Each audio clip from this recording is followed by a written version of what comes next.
This Labor Day weekend, the Netherlands will commemorate 75 years of liberation from Nazi repression. It's a celebration that will continue well into next year. I had the honor of speaking with one Savannah man who'll be there. In fact, he was one of the soldiers who fought to liberate the country. The last time we sat down with Reverend Matthew Southall Brown Sr., he told us the story of his military service. When I graduated from high school, I got my diploma in this hand and my orders in that hand. The military back then was strictly segregated. I went in at 17, maybe 17 and a half, and quartermaster, they called it, stacking gasoline, washing pots and pans, cleaning latrines, and in the Red Ball Highway and that kind of thing. Pastor Brown, a member of the Greatest Generation, was a trailblazer on the battlefield, among the first African-American soldiers to fight in World War II. I was with the group 2,221 African-American soldiers they selected and scattered us throughout the infantry. The year was 1943. He was serving in Europe when the Battle of the Bulge broke out. So we went up there and got a crash training, and they put us in that fight to close that bulge. So we went up there and we fought gallantly. I saw a lot of heroic things done by African-American soldiers that never got reported.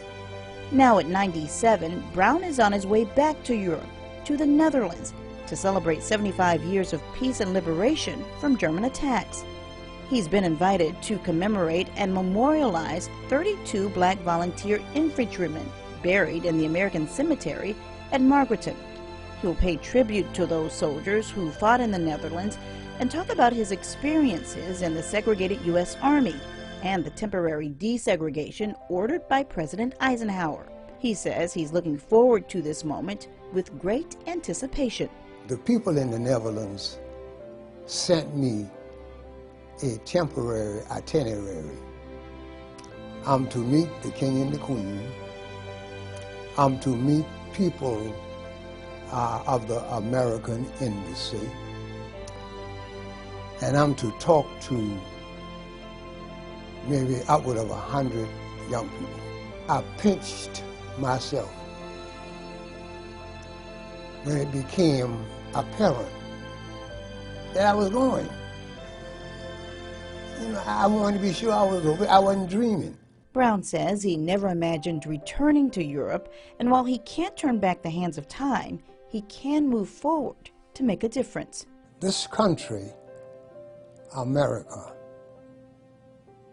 did not try at the beginning of black presence in America. But your country and my country and his country is trying very, very hard now to change that image. And I'm helping them. I'm assisting them because I want it changed too. Pastor Brown is also one of 7 World War II veterans who will be honored for his bravery in the European theater, also known as the Second European War. He'll be accompanied by one of his sons and grandson. They leave today and will return September 6th.